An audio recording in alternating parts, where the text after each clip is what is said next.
삼성경제방송 돈다방 미쓰리 4월 27일 방송 시작하겠습니다. 지난주 금요일과는 다르게 4월 27일 월요일 국내 증시는 코스피 코스닥 모두 1%대 이상씩 상승하고 있습니다. 4월 마지막 주 월요일 우리나라 증시가 이렇게 훈훈하게 진행되는 이유는 바로 지난주 미국 의회에서 4,840억 달러 4차 경기 부양책이 의회에 통과되고 신속하게 트럼프 대통령이 서명을 했죠. 텍사스를 비롯한 미국 일부 지역 경제 재개가 시작이 됐고요. 이번 주에 많은 기업들의 실적 발표가 예정되어 있으나 어차피 1분기엔 안 좋을 거고 안 좋은 건 알겠고 지금 회복시키려고 시장에 쏟아붓는 그 부양책이 이제 효과를 일으켜서 하반기에는 경제도 좋아지고 기업 실적도 다시 회복될 거라는 기대감. 여기에 당장 코로나19 신약 개발에 대한 임상실험 결과가 이번 주에 예정되어 있습니다. 이러한 분위기 속에 뉴욕 증시가 지난주 금요일 1%대 상승 마감했고요. 물론 찝찝한 게 하나 있습니다. 바로 김정은 살았니 죽었니 이겁니다. 근데 지금 김정은의 어떤 그 건강의 위독설 혹은 뭐 지금 뭐 사망설 이런 내용들도 주말 동안 나온 얘기를 보면 에이 설마 죽었겠어? 이런 분위기입니다. 오늘 여러분 4월 27일이잖아요. 이제 4월이 다 가지 않습니까? 오늘 제가 준비한 내용들을 전해드리기 전에 우리 이제 2020년 3분의 1을 마무리하면서 좀 정리를 하고 갔으면 좋겠습니다. 어떤 정리냐면 제가 여러분들 귀에 딱지가 앉을 정도로 자주 해드리는 얘기 중에 여러분 2017년도에는요. 주식의 주자도 모르는 분이 웬만한 우량주 사서 가지고 계시면 연말에 돈 버는 장이었습니다. 2018년도는 선수들의 장입니다. 2019년도는 프로들의 장입니다. 2020년은 울트라 캡숑 짱짱짱 선수들의 장입니다. 자, 그 차이가 뭘까요, 여러분? 제가 오늘 그 차이에 대해서 좀 말씀드리고자 합니다. 2017년도, 즉 주식의 주자도 모르는 분들이 웬만한 우량주를 사서 가지고 계시면 수익이 날 수 있는 그런 심심한 얘기는 2017년도 얘기는 하지 않고요. 2018년도, 2019년도, 2020년 이렇게 3년 정도만 좀 설명해 드리도록 하겠습니다. 여러분 2018년도 경제 화두가 뭐였습니까? 2018년도 1월 달에 증시가 좋았다가 1월 달 말에 증시가 흔들렸던 이유가 뭡니까?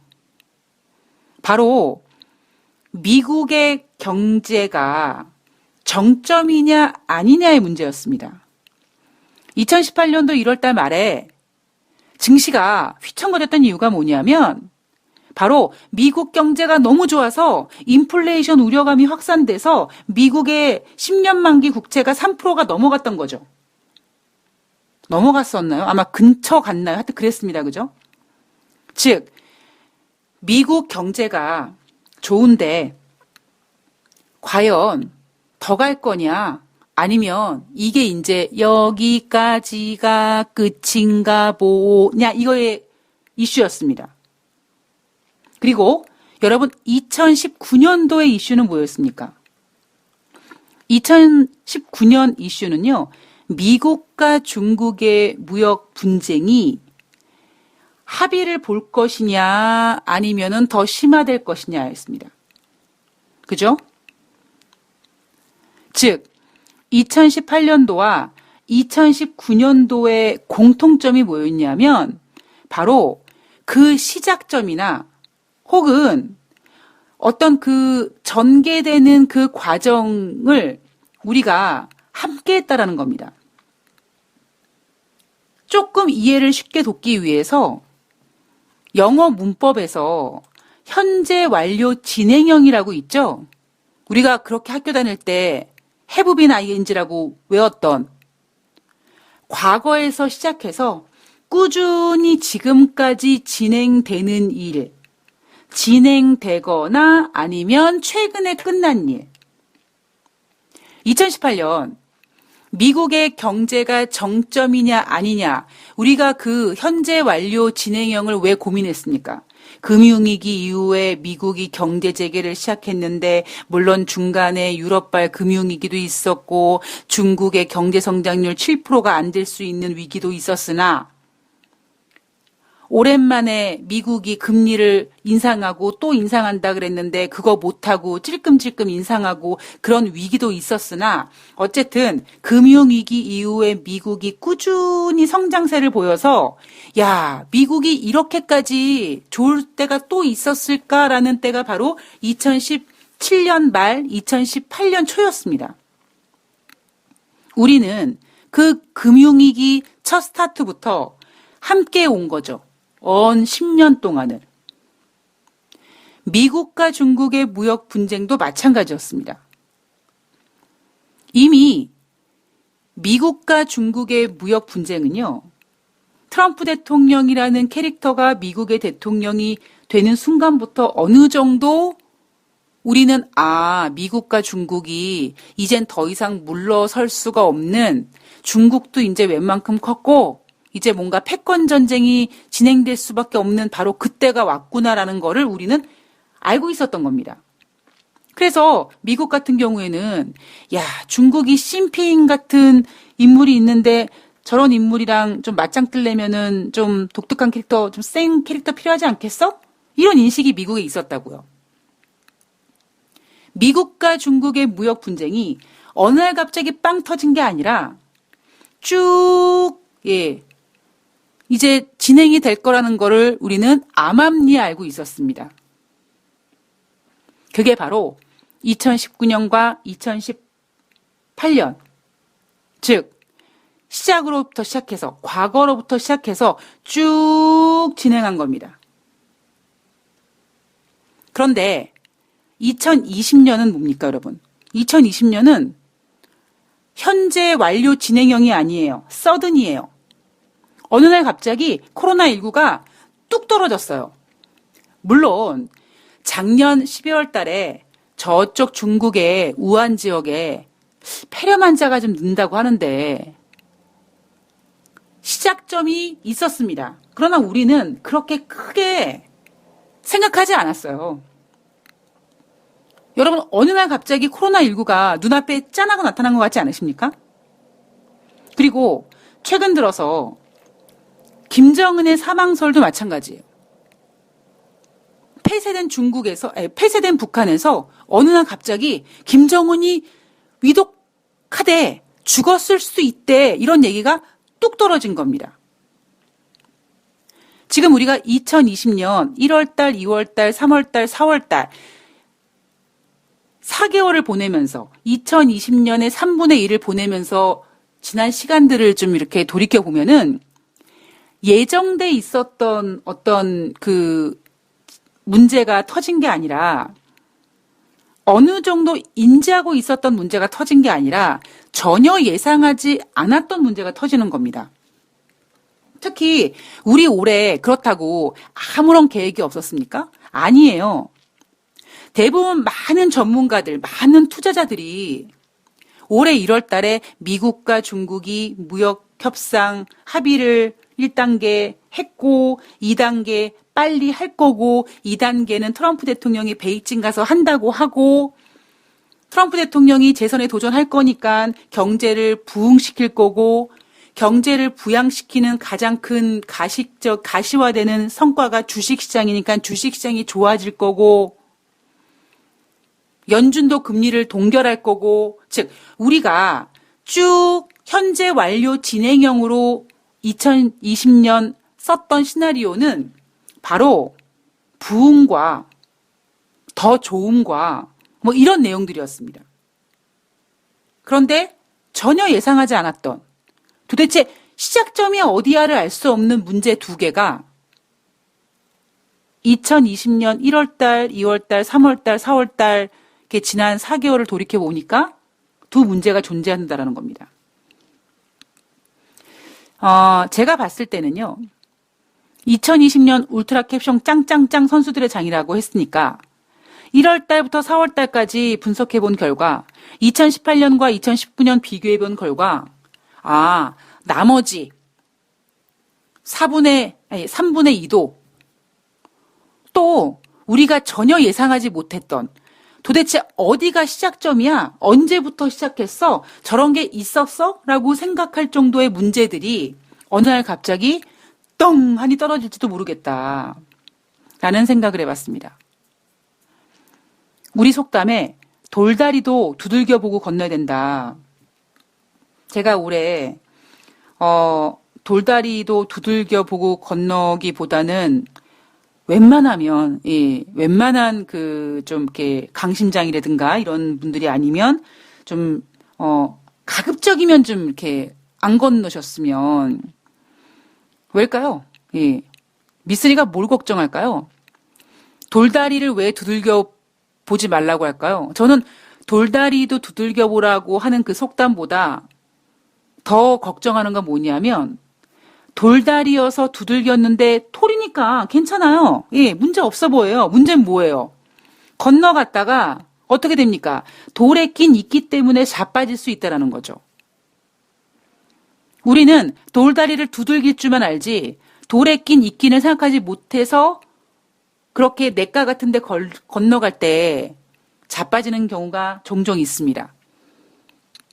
그래서 올해 앞으로 5, 6, 7, 8, 4개월, 9, 10, 11, 12, 4개월 지금 시점으로 남은 8개월 동안 우리 투자자분들은 돌다리에 낀 이끼를 좀 조심해야 되지 않을까라고 생각을 합니다. 오늘 제가 준비한 내용은요. 물론 서든이가 아니에요.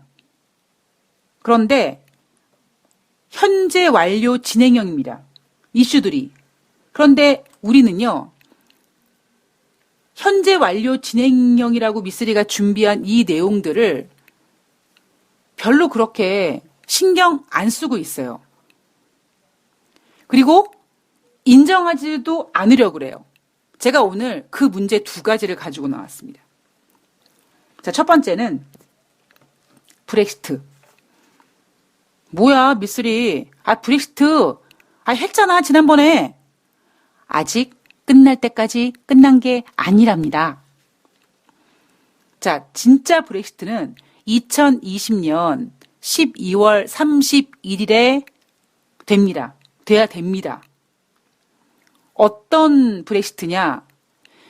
지난번 1월 달에 진행된 브렉시트는 그냥 유럽과 영국이 이혼 합의서에 도장 찍은 거예요. 그런데 부부가 이혼을 할 때 합의 이혼을 진행하면서 어느 정도 합의 이혼이 쉽게 진행되는 경우도 있지만 서로 부부가 살을 섞고 살다가 아이도 낳고 살다가 이혼을 했는데 뭐 감정적인 문제는 정리가 됐다고 해도 문제는 뭐냐면 금전적인 문제거든요. 그러니까 지금 영국과 유럽연합은 감정적인 정리는 이혼은 했어요. 그런데 금전적인 이혼은 아직까지 못했습니다. 그러니까 금전적인 이혼을 올해 연말까지 이제 합의를 끝내야 돼요. 그런데 원래 브렉시트도 사실 예정보다 계속 미뤄져서 몇 번을 벼르고 하다가 이렇게 한 거 아니겠습니까? 근데 가장 중요한 돈 문제를 올해 1월 달에 서류적으로 이혼을 했는데 그 서류상 이혼도 지금 몇 년이 3년이 넘게 걸렸는데 가장 중요한 돈에 대한 문제를 한 11개월 정도 만에 합의를 봐야 된다는 거죠. 쉽지 않을 거라는 겁니다. 돈이 얼마나 무서운 건데요. 예. 그래서 이게 또 사람이 하는 일이니까 그냥 12월 31일 날까지 합의 안 되면 이제 끝장나는 거야? 이런 건 아니고 사람이 하는 일이니까 야, 2020년 6월 말까지 니네끼리 만나가지고 좀 연장하냐 하지 마냐 이걸 한번 논의해봐. 그래서 6월 30일까지 영국과 유럽연합이 잘 이야기가 되면 둘이 만나서 이게 좀 통장을 이렇게 뒤져봤더니 이게 장난이 아니네. 너 이거 어떻게 할 거야? 너 이거 뭐 휴대폰 내 통장으로 이거 인출되게 했는데 너 이거 어떻게 할 거야? 이런 얘기를 오가는데 시간이 오래 걸릴 것 같으니까 우리 그러면 한 2년 정도 유예를 두고 천천히 한번 우리 제대로 한번 이렇게 통장 정리를 하자. 그거를 결정하는 날이 6월 30일이라는 겁니다. 오늘이 며칠이에요? 오늘이 4월 27일이에요. 지금 2달 정도 남았습니다. 근데 문제는 뭐냐면 지난번에 영국이 브렉시트 됐을 때 사실 보리스 존슨이 막 밀어붙인 거 아니겠습니까? 그러니까 이 똥도 서수 쌀 것 같은 그 꼿꼿함으로 절대 연장 없다라는 거죠. 하물며 IMF에서도 니네 영국 지금 코로나19 때문에 좀 상태가 안 좋은데 니네 그렇게 그대로 가면 니네 영국 경제성장률 엉망된다? 니네 빨리 이렇게 하려고 하지 말고 유럽연합이랑 잘 얘기해봐. 이렇게 협박을 해도 존슨 총리가 끄떡도 하지 않습니다. 지금 그게 문제거든요. 3월 초에 일명 미래관계, 이게 말이 우아해서 미래관계죠. 미래관계는 무슨 개코구멍 같은 소리하고 앉아있네요. 그냥 돈 문제예요. 돈 문제. 돈이 될 것 같은 문제예요. 재산 분배예요. 재산 분배. 그러면 3월 초에 미래관계 1차 협상을 했습니다. 안 됐어요. 이게 쉽지 않은 일이라니까요. 4월 20일 날 2차 협상을 했습니다. 진전 안 됐어요. 이거 6월 말까지 그래 알았어 우리 2년 동안 좀 더 이야기를 해보자. 2년 연장을 할지 말지를 6월 말까지 정해야 되고요. 만약에 6월 말까지 정하지 못한다면 나머지 6개월 동안 협상을 겁나게 해서 합의를 돼야 되고 합의가 못 되면 우리가 무슨 브렉시트라고 했던 그 브렉시트가 2020년 12월 31일에 정말 노딜 브렉시트가 되는 겁니다. 우리가 그동안 그렇게 2016년부터 걱정을 했던 영국의 노딜 브렉시트가 자칫 잘못하면 올해 연말에 터질 수 있다는 겁니다.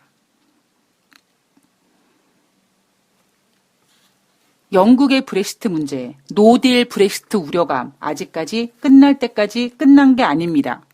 특히 문제가 뭐냐면 지금 세계가 샤이하지 않아요. 서로 이렇게 협력하고 이런 게 아니에요. 예전에 한번 휘청거려 봤기 때문에 내가 왜 이렇게 개고생해가지고 왜 내가 쟤네들 좋은 일 시켜? 이런 분위기거든요. 독일이 그러잖아요. 독일이 지금 유로존 공동 채권 만들기 싫어하잖아요. 내가 왜 저질 국가들이랑 이렇게 같이 공동으로 채권을 발행해서 왜 우리 독일 가치를 떨어뜨릴 수 있는 그런 리스크를 왜 갖고 있니? 지금 이거 하고 있는 거잖아요. 그래서 우리 돈다방 미지 청취자님들은 브렉시트 문제, 일단 6월 말까지 영국과 유로존이 잘 이야기를 해서 2년 정도 연장할 수 있는 그 방안을 모색하는지를 우리는 계속 체크를 해야 됩니다. 자, 그리고 미쓰리가 또 여러분들께 상기시켜드리는 2가지 현재 완료 진행형이자 그 현재 완료 진행형이 자칫 미래에 리스크가 될 수 있는 문제, 바로 재정적자 문제입니다.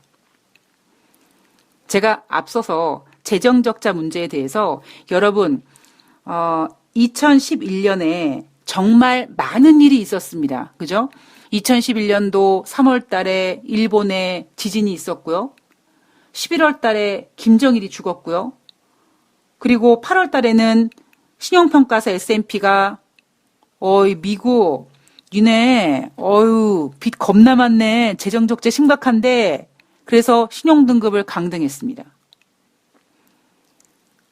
지금 전 세계가 코로나19 때문에 힘들어해서 더 힘들까봐, 파산될까봐, 난리 날까봐 돈을 쏟아 부어서 그 돈을 마늘밭에 숨겨져 있던 돈을 꺼내서 쓰는 게 아니라 돈을 막 찍어내고 막 빚을 내서 지금 부양책을 쓰고 있어서 어느 정도 시간이 지나가서 돌아보면 그 돈을 그렇게 남발해서 떨어진 화폐 가치를 어떻게 처리할 거며 그 빚을 어떻게 회수할 거며 이런 문제들 분명히 제기될 수 있거든요. 그러면 과연 신용평가사들이 가만히 있겠느냐. 신용평가에서 만약에 지난번처럼 2011년도 8월 달처럼 미국의 신용등급을 하향이라도 시키면 우리는 코로나19와는 또 상관없는 전혀 다른 고민을 하게 되는 겁니다.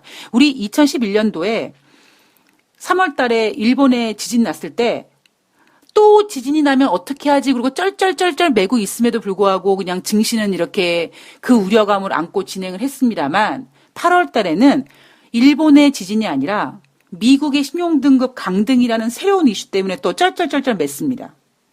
늘 시장은 그래요. 그래서 2부에서는 미국의 재정적자에 대한 이야기를 좀 해볼 거고요. 미국의 경제 상황 그리고 이번 주 우리들이 체크해야 될 내용들 꼼꼼히 살펴보도록 하겠습니다. 2부에서 뵐게요.